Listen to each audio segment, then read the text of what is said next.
video, I'm going to do a little bit of a rollback on my covers that I started from last year, back in September. Here's the revision I made as a result of using that reference. I figured it was the best way to start this new year. Anyway, here are some of the preliminary sketches that I've made.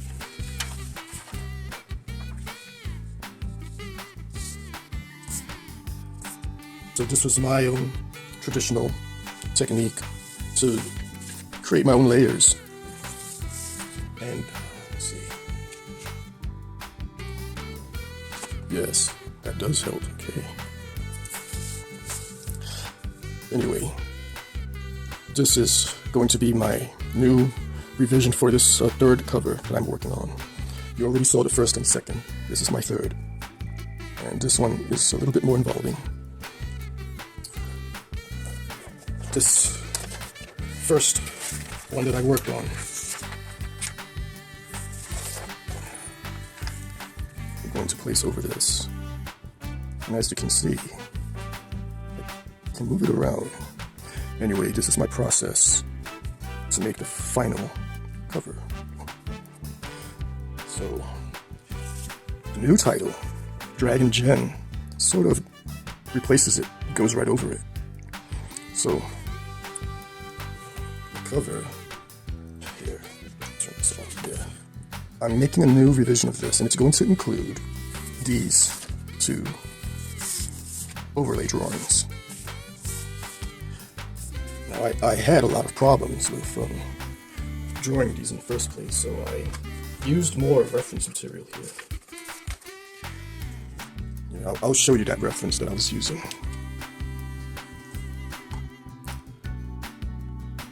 So when I used this AI generator through prompts to see if I can just come up with some images that would help me. And as you can see, most of this, I had several of them done, and none of these really worked out for me.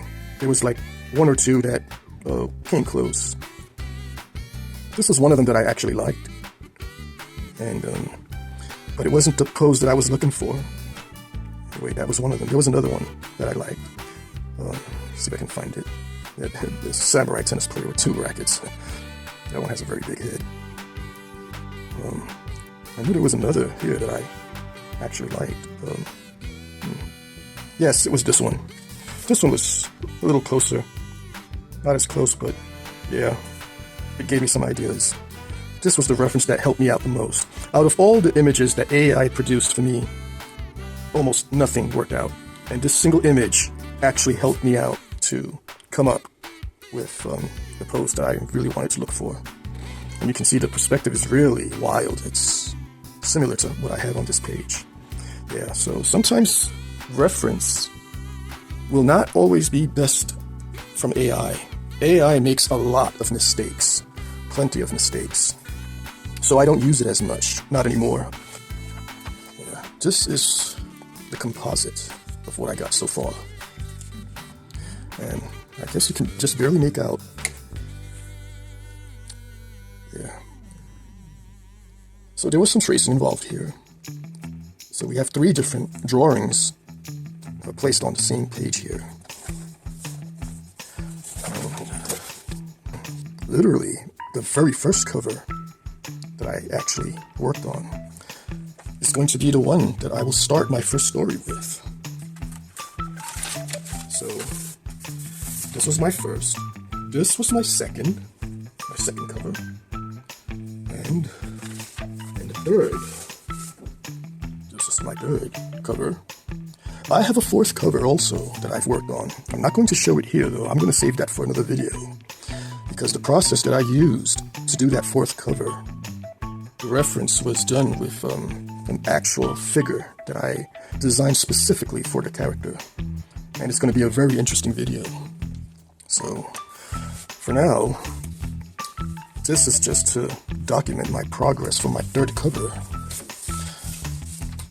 This was the last render that I made. I think it's the closest to that photo reference that I had shown you earlier.